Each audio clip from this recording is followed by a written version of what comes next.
me encanta esta parte. A man and a woman had a little baby. Yes, they did. And they had 3 in the family. And that's a magic number. He says 3, 6, 9, 12, 15, 18, 21, 24, 27, 30. Me crié con esa canción. 12, 15, 18, 21, 24, 27. 3 times, and he's got the accent, tiene ese acento del sur. 3 times 10 is 30. 3 times 9 is 27. 3 times 8 is 24. 3 times 7 is 21. Yes, magic number. ¿Te sabías esa canción? Sí.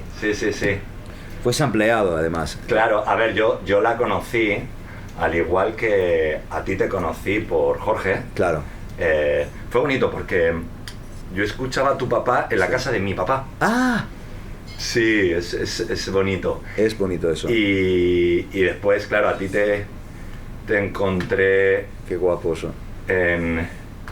Por el disco de Amar la Trama, que además es... Ah, claro, salimos los dos. Y ahí es donde yo ya hice fichaje. Sí. Hice fichaje de Leo. Sí. Vale, yo creo que aquí está guay. Y... Bueno, creo que debes de ser el primero en contarme esa historia de haberme descubierto a mí, incluso a mi padre, gracias a esa canción y ese disco.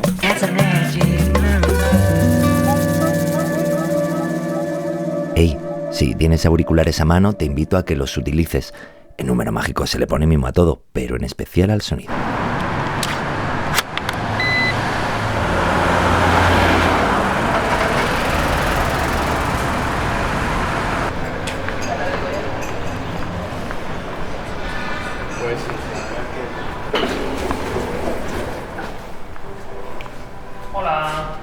¿Se enciende? Ah, ¿no?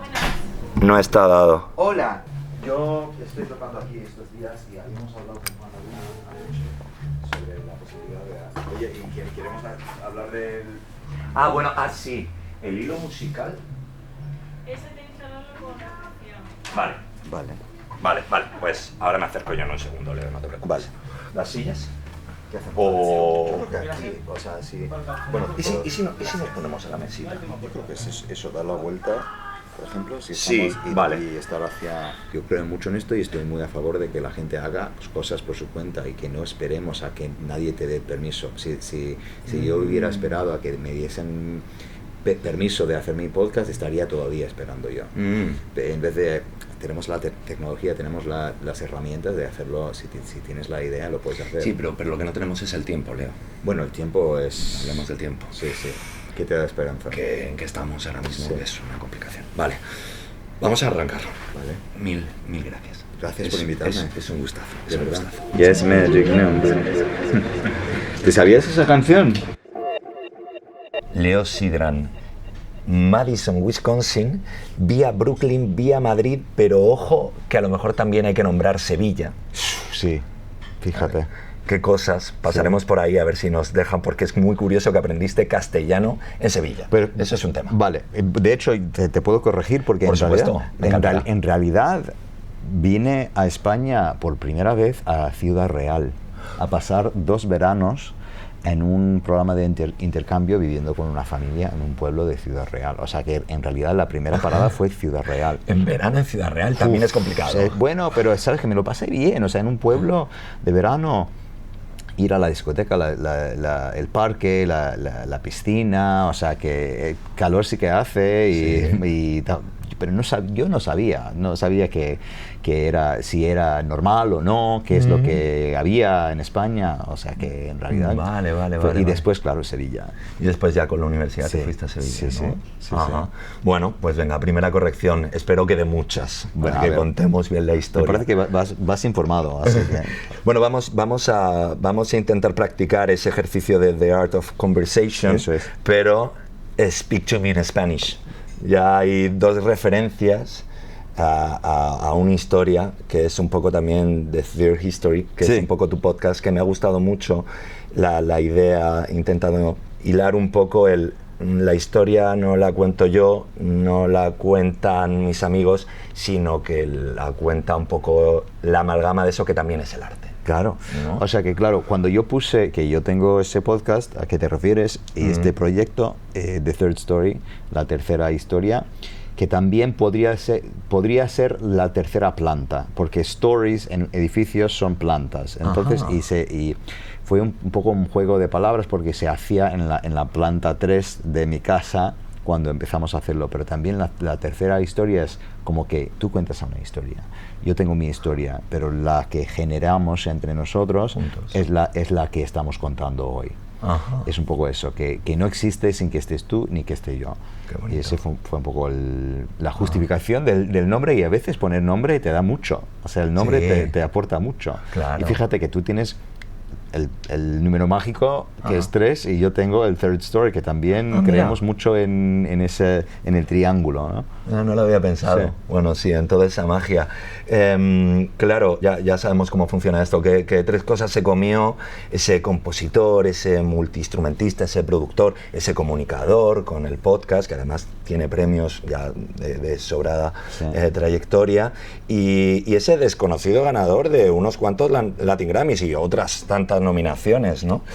Pero sobre todo también ese papá, ese hijo, y te vuelvo a parafrasear, ese probably non-common guy, con el grupo de un baterista y la sutileza de un guitarrista. O sea, ¿qué tres cosas se comió Leo Sidran para ser quien es? Confieso que sí que hice mis deberes y he pensado en esta respuesta. Yo creo que hay que pensar en ella. Yo muchas veces entro en este tipo de cosas sin preparar una respuesta, porque yo creo mucho en la improvisación, en el estar presente, y en el hecho de que si me hagas esa misma pregunta mañana es posible que te diga 3 cosas distintas, ¿no? Claro, pero también válidas.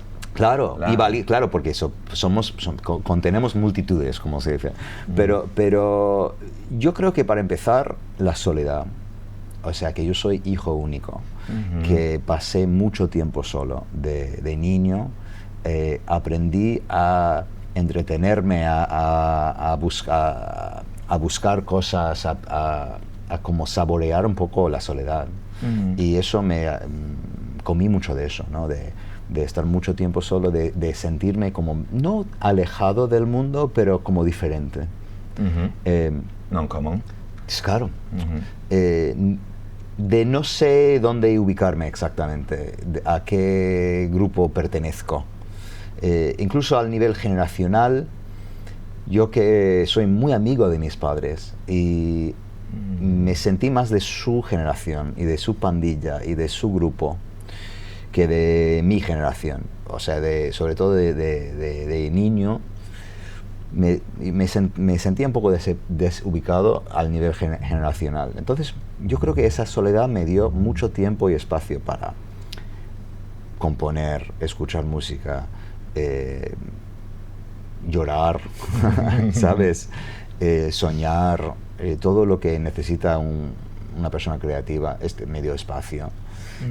Y también me dio un poco una vista a lo lejos de lo que está pasando, como eso de ser testigo, de ser witness de lo que está pasando, de estar no dentro siempre de lo que está pasando.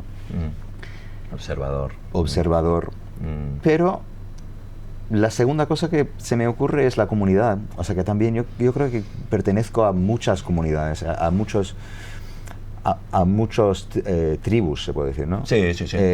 Muchas familias, ¿no? Y entonces, al final, me parece que todas mis respuestas contienen, no conflictos, sino hay mucha tensión en todas las respuestas que encuentro a tus tres preguntas. O sea, la primera cosa, soledad, pero la segunda cosa, comunidad.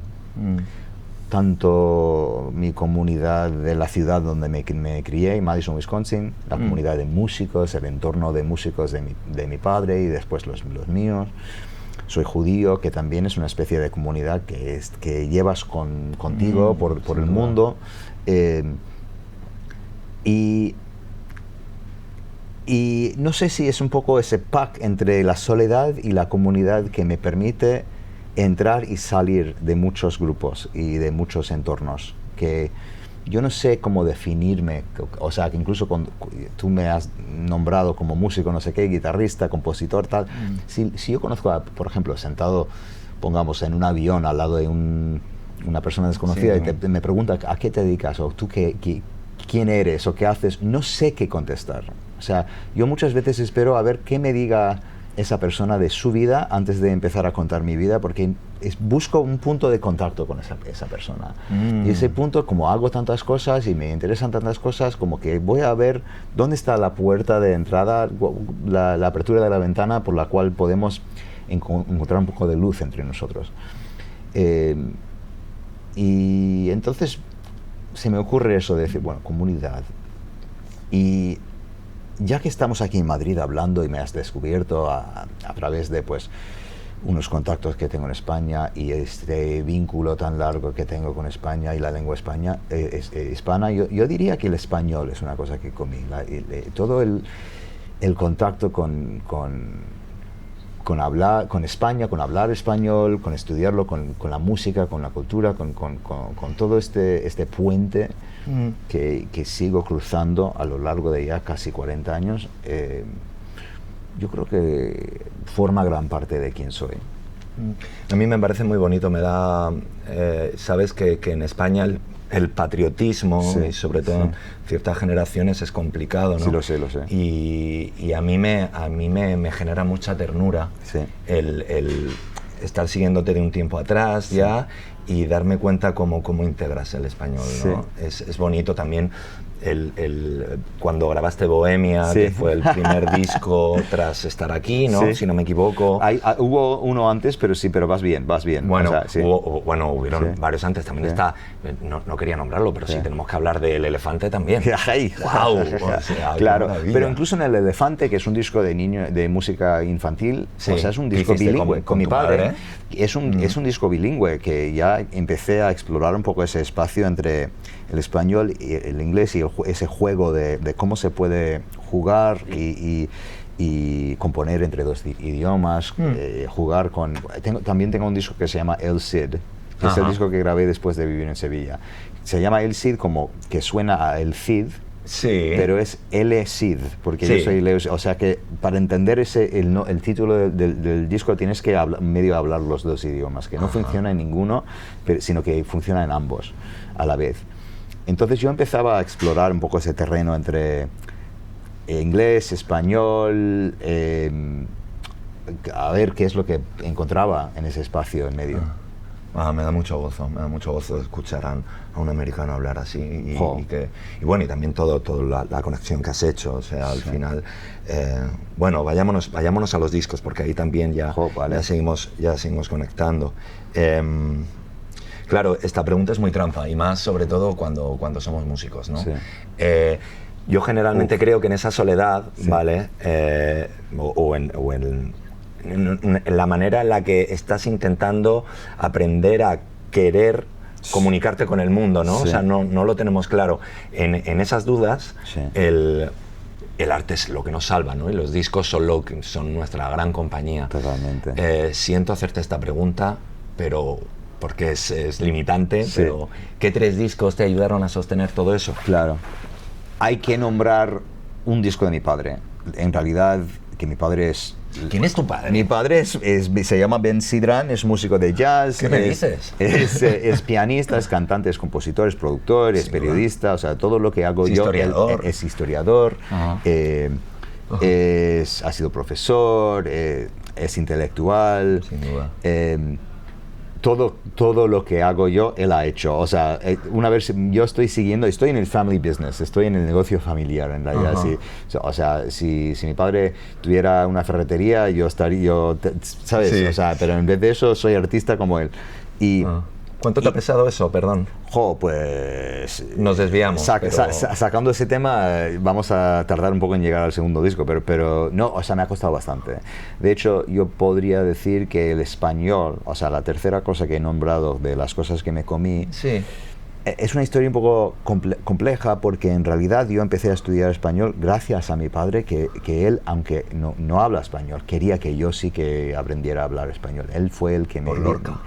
por Lorca y por su... Y también yo creo porque él vino a llegar desde lejos en los años 70 y 80, que el español iba a ser un idioma importante incluso para nosotros estadounidenses. O sea, que es la segunda lengua. Hay mucha gente que lo habla, te da mucha libertad a la hora de viajar por el mundo. Entonces él me dio el empujón de empezar a estudiarlo con 8 años, 9 años. Pero por otro lado, a pesar de que fuera una idea suya, yo creo que me metí profundamente dentro del entorno de España y todo eso, porque fue un mundo que él, aunque sí que sabía de Lorca y Unamuno y cosas así, pero no lo hablaba. Entonces como que yo me encontré libre. Fue un espacio muy abierto para descubrirme. Sin tener ese peso de mi padre, de tener que compararme con él, de estar en su sombra. Fue una cosa muy mía. O sea, has nombrado mi disco Bohemia, que para mí es un disco donde yo siento un conflicto muy, muy intenso, personal, en ese momento, en los años 20, de encontrarme a mí y de buscar un yo fuera de mi padre. Entonces por eso me dedicaba a componer tanto en español, porque mi padre ni sabía lo que estaba contando yo en español. O sea, no entendía. Y es un maestro con la palabra hablada, con la palabra escrita, es un poeta. Sin duda.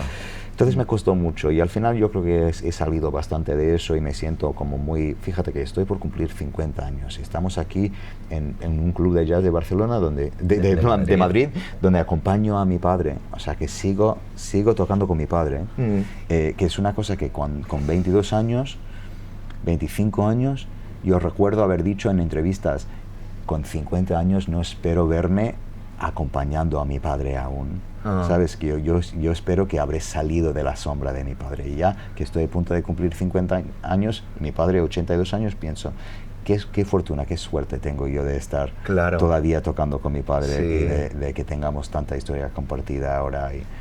Y con Judy y con mamá. Con mi madre, que la verdad que es también que gracias por nombrarla, porque realmente es un poco la fuerza secreta de todo. Ella es una persona muy privada al nivel...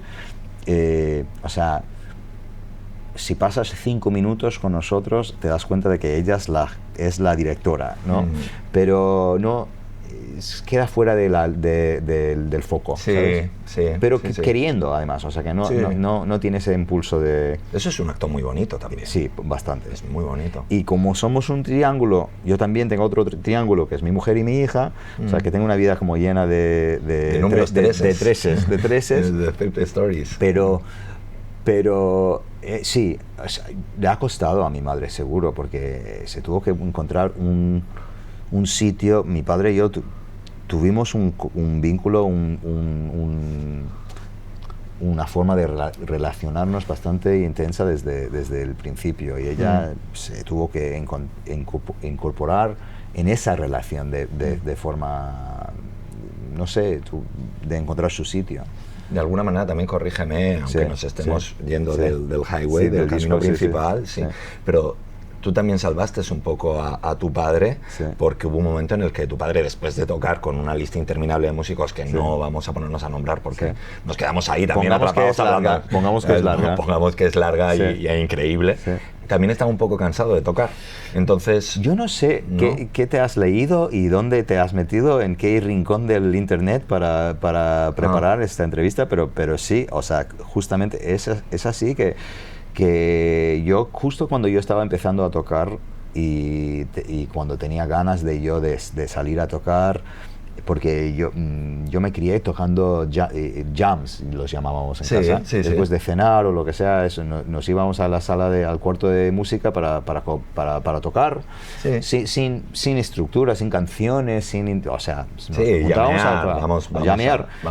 Y ya con 15, 16 años yo quería tocar en vivo, y mi padre justo en ese momento estaba como de bajón, de no saber si iba a seguir tocando, grabando, no sabía. Pasaba mucho tiempo en el estudio en aquella época, produciendo a otra gente, tenía un sello discográfico suyo y tal, entonces tenía pensado dejar de tocar en vivo, y justo en ese momento yo empecé a querer un poco salir al escenario, o igual quiso él, hacerlo conmigo, porque no había presión ninguna, o sea, ni expectativa. Hicimos los primeros conciertos que hacíamos eran dúo, con el Hammond y batería. Wow. Y bien crudo. Y yo soy súper crudo y sin hablar de lista de canciones ni nada, o sea, que fue salir a tocar delante del público. Y fíjate que yo me crié en Madison, Wisconsin, es una ciudad mediana, universitaria, muy progre, muy guay,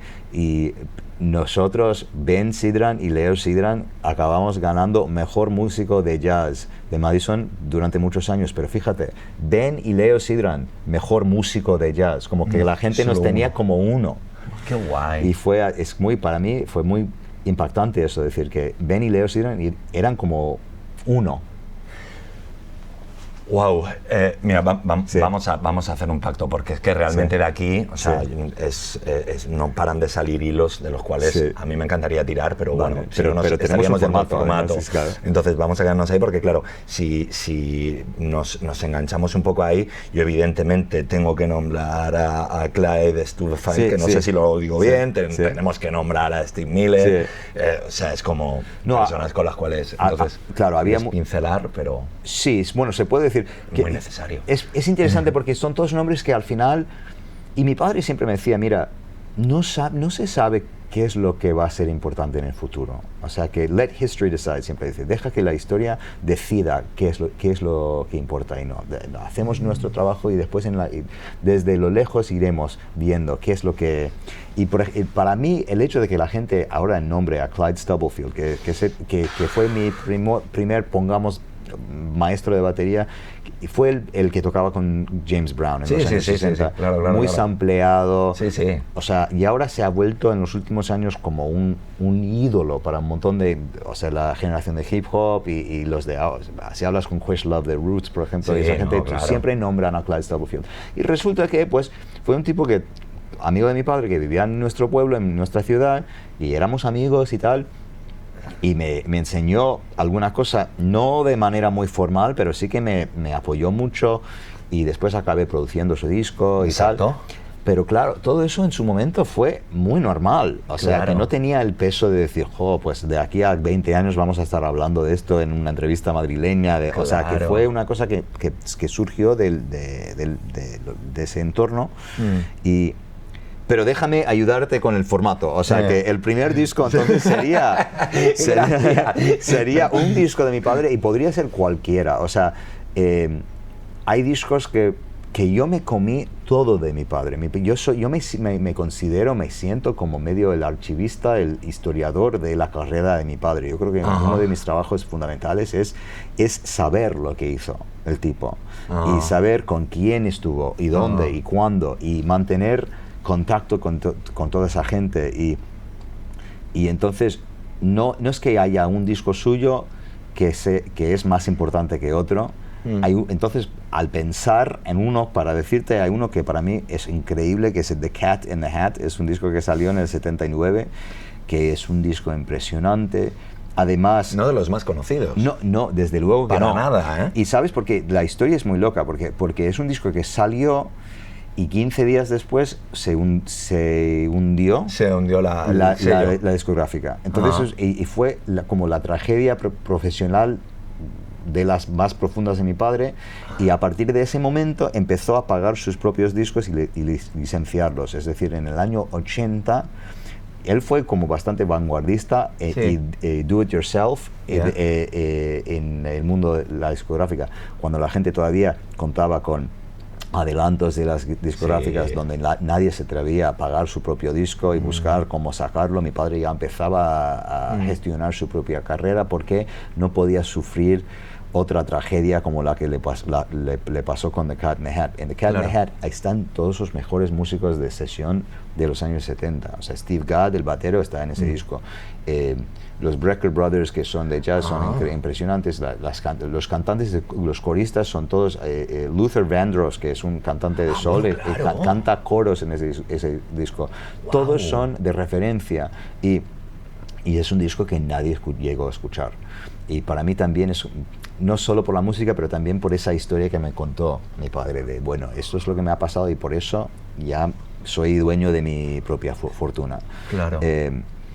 Entonces ese disco, y Bueno. además es un disco que va como entre funk y jazz y pop y producción y espontaneidad, o sea que es un disco que más o menos filosóficamente yo creo que me ha impactado bastante. Claro, yo estoy pensando que Sí. tú eras muy joven, todavía no te habías integrado tanto, porque después tú produjiste muchos de los discos de tu padre. Sí, es curiosísimo Ah, eso, sí, claro, sí, sí. Pero, Empecé, sí. pero fue después que también forma un poco parte de esto que has querido introducir, de sido un poco el historiador, el Totalmente. amador, el que también insufló un nuevo aire, ¿no? Leo y Ben Sidran, el mejor músico. El mejor Es músico. que es una locura eso. Y claro, y por eso también, o sea, el hecho de que yo sea productor de discos suyos y a la vez él sea, en los mismos años que yo empecé a producir discos de mi padre, él todavía me estaba produciendo a mí. Qué bonito. O sea, que en realidad- Qué historión, sí. qué historión, Leo, por favor. Y porque, claro, yo entré en ese disco de Cat in the Hat, no estuve presente, pero en los siguientes sí que estuve, incluso, yo que sé, sentado en una silla en la esquina del estudio, en el rincón, pues tomando notas o ahí mirando qué es lo que se hacía, tal. De repente, si hacíamos una toma de palmas, pues yo me metí, o sea, ¿sabes? Las cosas así sencillas en las que los comienzos. Y no hubo un momento en el que empecé a producir o tocar, sino que ya poco a poco... Todo muy orgánico, no nos dimos ni cuenta casi, ¿no? Sí, así es. Exacto. Ahora, segundo disco. Vamos. Habría que encontrar un disco de jazz de formación, ¿no? Mi padre, yo con 12, 13, 14 años, todas las noches mi padre me ofreció, o cada semana, no sé cada cuánto, me ofreció otro CD. Mira, pon esto, escucha esto, escucha esto. Sin decir nada, o sea, no me dijo quién es ni Thelonious Monk, ni quién es, o sea, Bill Evans, ni quién es tal, o sea, Vale. escucha esto.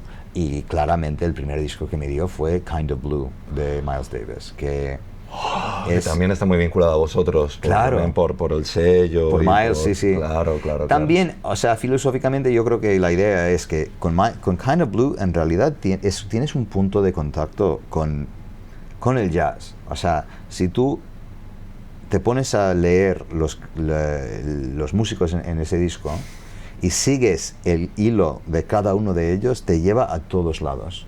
O sea, ese disco al final como es la... Si solo vas a escuchar un disco de jazz, no es solo por la música en sí, que es muy romántica, que hay gente que puede decir que es muy comercial o no sé qué, no sé cuánto, es muy fácil, o otra gente que dice que es lo que más le gusta, pero por encima de la música es que todos los que forman parte de ese disco te llevan a caminos, ¿no? del jazz, o sea, desde el bebop y el swing de antes hasta la fusión que vino después. Y además es un disco muy agradable para escuchar. O sea, Claro. que Y bueno, y fue el último disco así también como de Miles, porque después a partir de ahí Miles se empezó a volver loco, ¿no? Y empezó a hacer cosas como muy... todavía faltaba, porque ese vale. disco se hizo en el 58, que es también es, hablando de números mágicos, el 58 es un año mágico del jazz. O sea, Ajá. Del cool jazz. del claro. cool jazz, pero también, Claro. o sea, en ese año pasaban cosas fue un momento un poco de cambio. Ahí está John Coltrane en este disco también, que después tuvo su propia carrera, está Bill Evans en ese disco, está Wynton Kelly, a dos pianistas, está Cannonball Adderley, todos los que están ahí, o sea, que... Son mancos, como decimos aquí. Entonces, ese disco creo que me dio mucho lenguaje. Y el jazz, igual que el español y cualquier otra cosa que podemos nombrar, es una forma de comunicarse. Es un lenguaje que se habla, se aprende y después se habla. Y el tercer disco, si quieres que te... Por favor. Yo creo que hay claramente un antes y un después de haber escuchado el disco Vaivén de Jorge Drexler. Ese disco me impactó mucho.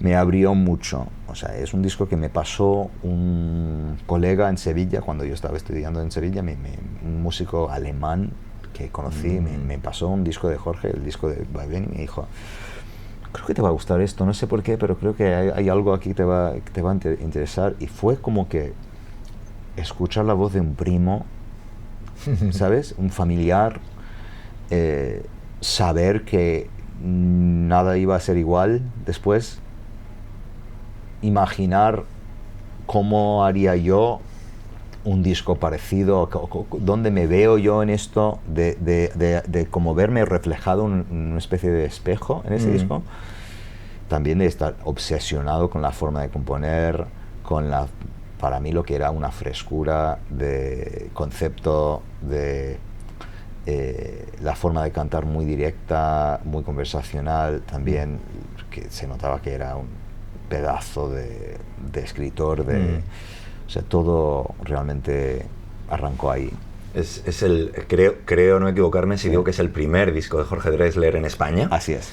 Que además también ya colaboró, o sea, le hace unos coros Joaquín Sabina. Totalmente. Es que guau, ese disco yo es un también disco me de lo he dúos, dado. es un disco realmente basado en dúos. Es un disco que yo creo que fue pensado como para introducir a Jorge al público español. Entonces está Aute en ese disco, está Ostras, Sabina, es verdad, está Javier Álvarez. está Javier también, Está claro, Javier Álvarez, porque lo produjo Gonzalo Las Heras, que Sí.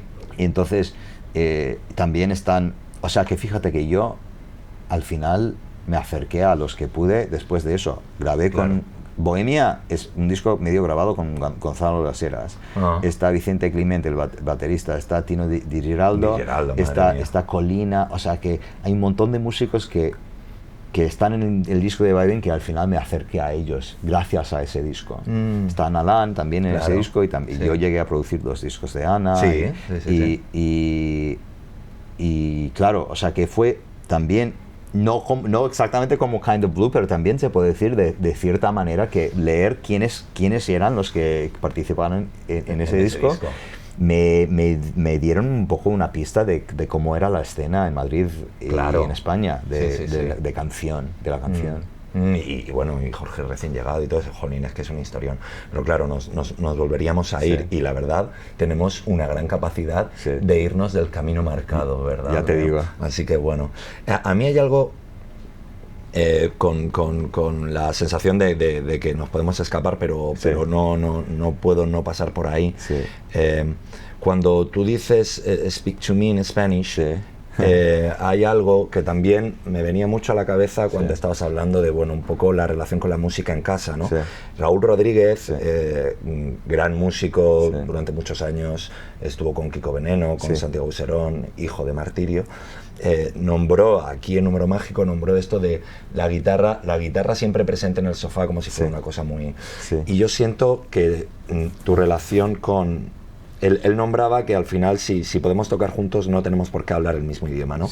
Y hay algo ahí que también es esa parte que a mí me da tanto gusto, que tú hayas abrazado tanto el español, pero que sigas con your mother tongue, pero ¿qué ocurre cuando la esencia no tiene lenguaje? Que es el arte. Es como... Totalmente. La esencia no tiene lenguaje. Totalmente, o sea, y es... Me estás, o sea que yo al pensar en las 3 cosas que me dan esperanza o las 3 cosas que me alimentan, no sé, las 3 cosas porque yo había pensado en decirte, claro, a pesar de que me interese tanto la conversación, también lo que me da esperanza es las cosas que no hablamos, o sea que claro, que yo aprendí exactamente lo que dices tú, que yo soy muy de hablar, pero también soy muy de vivir mucha vida haciendo cosas que no se habla, o sea que realmente, sabes que hay una cosa que decimos los músicos de jazz muchas veces después de un bolo, que es que no hablemos del concierto hasta que estemos a 100 kilómetros o 24 horas del concierto, es decir, que no vamos a... ¿Qué es lo que se puede decir de un performance o de haber tocado? O sea, está ahí, la música está ahí, y también es verdad que cuando hablas, como te decía, el lenguaje del jazz, que es un vocabulario, es una forma de comunicarse, puedes ir a cualquier rincón del mundo y encontrarte con gente con quien te entiendes, sin decir nada. Exacto. Ahí por ahí. Y eso, claro, te da... O sea, que es una indicación de una cosa más grande que hay. Pues, me imagino que, yo que sé, entre gente que baila, gente que yo no soy muy de bailar, pero me imagino que si fuera muy de bailar, pues y ir a cualquier pista de baile es lo mismo, ¿no? Si te encuentras con alguien y dices, joder, nos entendemos de forma física, de forma artes plásticos, lo que sea, pero claro, en la música está claro que te puedes juntar con alguien de otro país, de otra cultura, de otro mundo, incluso que no sea músico de jazz, que no sea la misma tradición compartida, y encontrar un punto en común. Y sí, o sea, la música seguramente te da eso. Pero con el jazz en sí, en concreto, me di cuenta de que el jazz es una manera de viajar, de mover por el mundo. Y yo lo aprendí cuando me vine a España, que echaba mucho de menos al jazz. O sea, en Sevilla pasé un mes sin escuchar ni tocar jazz, y tenía hambre, tenía como muchas ganas de encontrarlo. Y encontré el rincón en Sevilla donde se tocaba y se hacía y tal. Y fue como, joder, pues es mi familia. Me encontré con mi familia. Me di cuenta de que es una manera y en cada ciudad que voy siempre busco donde se hace el jazz, donde se toca el jazz. Es como ir a tu iglesia un poco. Claro, total. Mira, vamos a dejar así también un hilo para que vayan a The Theory History, porque también, claro, nombras mucho el jazz, y hay un capítulo precioso que invito desde aquí a que se escuche, en el que hablas con tu padre de las matemáticas. Sí, lo escuchaste ese, sí. Es increíble, es increíble. Para los que seguimos necesitando, esto es un mensaje para todas y todos, para los que seguimos necesitando activar el listening, The Theory History es uno de los mejores podcasts si te gusta la música y el arte y al final a mí también me conecta mucho. O sea, yo soy un baterista frustrado, vengo como de yo, jazz y como todos, pero estudié ingeniería, entonces se conecta todo muy bien y es muy interesante lo de y el jazz tiene algo que es matemática, pero es matemática amorfa, porque se puede estar manipulando todo el rato y es un lenguaje en sí, como tú bien has dicho. Pero fíjate en ese episodio que hice hace poco, este año, un montón de ideas surgieron de esa encuesta, de esa investigación que hacíamos con mi padre, y las entrevistas que entraron y tal. Pero hay otra cosa que es muy interesante, que por ejemplo mi padre intuía una cosa que no entendía, o entendía una cosa que no sabía, o sabía una cosa que no, o sea, que te das cuenta de que sabemos más de lo que sabemos, o de lo que entendemos, o sea, porque no hace falta ni saber. No hace falta entender todo, Leo, ¿no? Incluso para hacerlo. Claro. O sea, no tenemos que saber la raíz de una palabra para nombrar esa palabra. Luego, si te sabes la raíz y de dónde viene, bueno, esto viene del árabe, no sé qué, no sé cuánto, pues es interesante. Y igual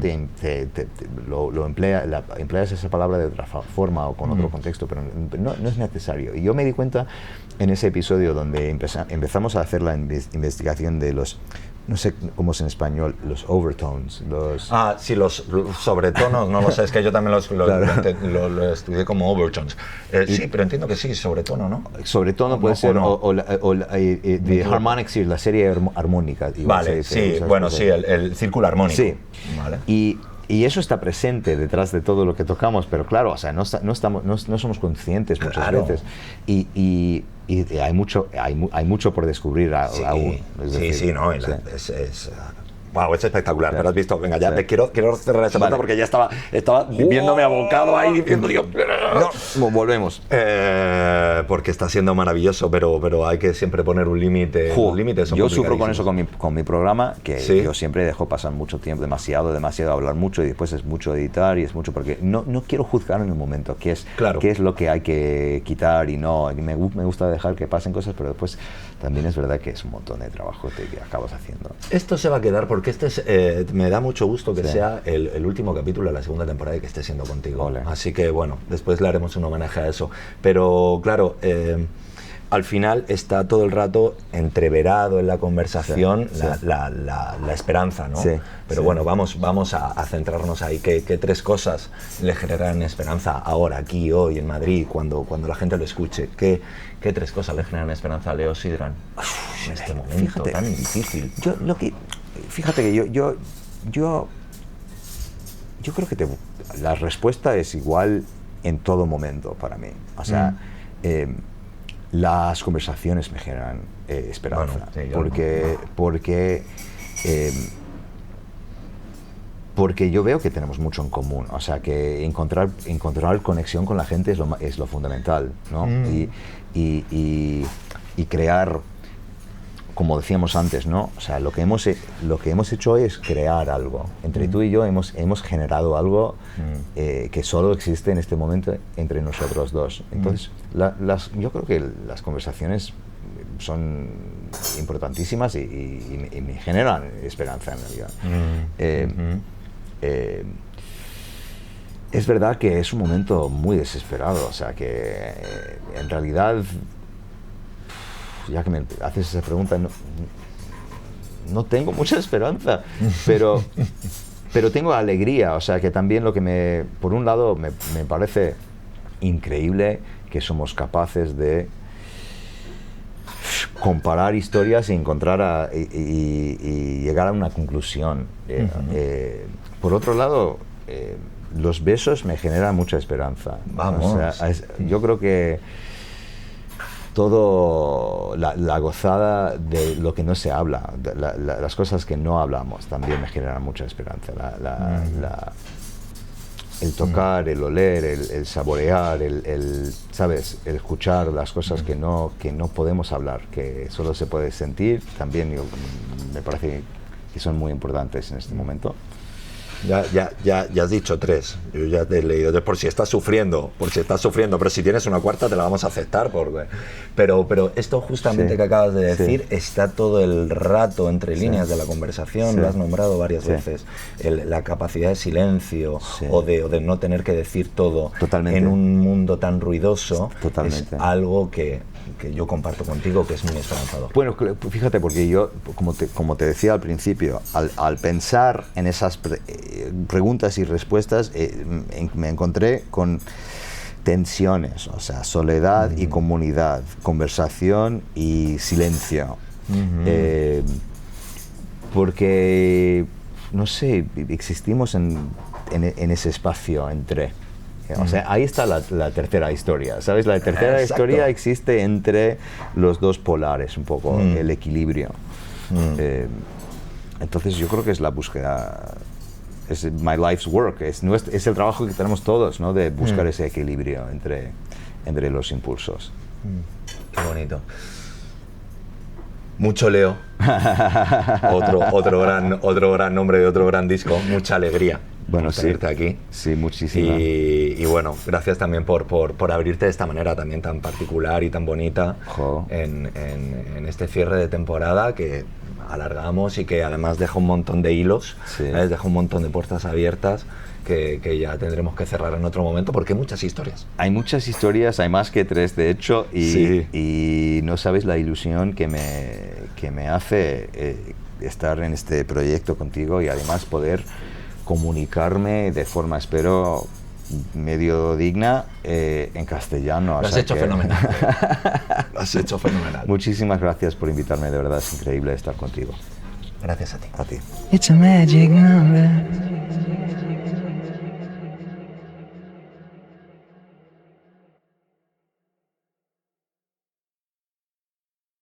Claro, que te metiste fuerte, profundamente en lo mío, o sea, que el contexto, como me dijiste anoche, Claro, es que si no... A ver, yo también, justamente este proyecto era para simplificar, pero después, no sé. Claro. Yo realmente tenía miedo de despistarme mucho hoy. Me he despistado yo. Por todo, y al final yo creo que se salvó la cosa, pero... No, ha quedado precioso, precioso. Ahí va esto aquí, no sé nada, pero bueno, más o menos... Pero claro, ¿del siguiente o de este? ¿De este o del siguiente? Como quieras. This is my new friend Andrés. Andrés, encantado. I say hello yesterday to you. Nice, I saw you downstairs. I let you have lunch. Oye, Nice to meet you. In Nice peace. to meet you. Really nice to meet you. Really. Thank you so much for the art. You're welcome. How do you say the history? That we see history in the rear view mirror, that we Claro. let history decide. Let history decide. This has history been decide. my saying. History will decide. We may be gone, but history will remember. Thank you so much for that. Thank you, man. Bye. Oh, thank you. Nice to meet you. Bye-bye. Bueno, estamos en contacto. ¿Sabes lo que me acabo de dar cuenta que no hemos hecho? Que teníamos que hacer un CTA, un Call to Action. Ah, vale. Ay, mira.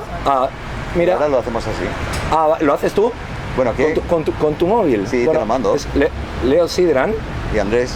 ¿Y que vas a estar en Número Mágico? Yo espero que sí, ¿me invitas? Sí. Pues voy a estar. Voy a cerrar la temporada, de hecho. ¡Wow! ¡Wow! A escuchar. That's a magic number.